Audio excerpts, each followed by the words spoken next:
மீன் குழம்புனா இப்படி தான் சமைக்கணும். இந்த மீன் குழம்பு சாதத்து கூட மட்டும் இல்லை, இட்லி தோசையோட சாப்பிட்றதுக்கு அட்டகாசமாக இருக்கும். கடாயில் தேங்காய் இல்லைன்னா நல்லெண்ணெய், சின்ன வெங்காயம், அது கூடவே ஒரு 10 பல் பூண்டு, சின்ன பீஸ் இஞ்சி நறுக்குனது, இது எல்லாம் நல்லா பொன்னிறமாக வதக்கிக்குங்க. இந்த டைமில் கட் பண்ணி வச்சுருக்க தக்காளி, ஒரு மீடியம் சைஸ் தக்காளி தான் எடுத்திருக்கேன்.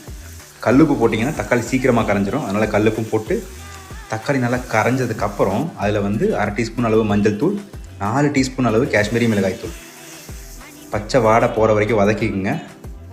இதை வந்து நல்லா ஆற வச்சு நல்லா நைஸாக அரைச்சிக்கலாம். மண் சட்டியில் தான் மீன் குழம்பு பண்ணணும். எண்ணெய், கடுகு, வெந்தயம் ரொம்ப முக்கியம். அது கூடவே கருவேப்பிலை போட்டு லைட்டாக பொரிஞ்சு வரணும். அந்த டைமில் நம்ம அரைச்சி வச்சுருக்கிற பேஸ்ட்டை வந்து 1 நிமிஷம் வரைக்கும் நம்ம லைட்டாக குக் பண்ணிக்கலாம், ஒரு ஸ்லோ ஃபயரில். இப்போ வந்து மீன் குழம்புக்கு தேவையான அளவு தண்ணி நல்லா மிக்ஸ் பண்ணி விட்டுங்க. இந்த டைமில் 2 பச்சை மிளகா பொளந்து போட்டிருக்கிறேன். ஒரு கொதி வந்ததுக்கப்புறம் தேவையான அளவுக்கு புளி கரைச்சி ஊற்றியாச்சு. நமக்கு குழம்புக்கு எவ்வளோ தேவையோ அந்த அளவுக்கு புளி தண்ணி ஊற்றிக்குங்க. ஒரு 15 நிமிஷம் கொதிக்க விடுங்க. கொதிச்சதுக்கப்புறம் கல்லுப்பு, உப்பு, மஞ்சள் பொடி போட்டு பிரட்டி வச்சுருக்கிற மீன்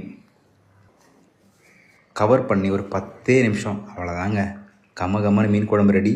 இட்லி தோசை கூட சாப்பிட்டு பாருங்கள், சூப்பராக இருக்கும். அட்லீஸ்ட் ஒரு வாட்டியாவது இது மாதிரி மீன் குழம்பு சமைச்சு பாருங்கள். வேற என்னங்க, நான் எப்பவுமே சொல்கிறது தான், everybody can cook and everybody has to cook.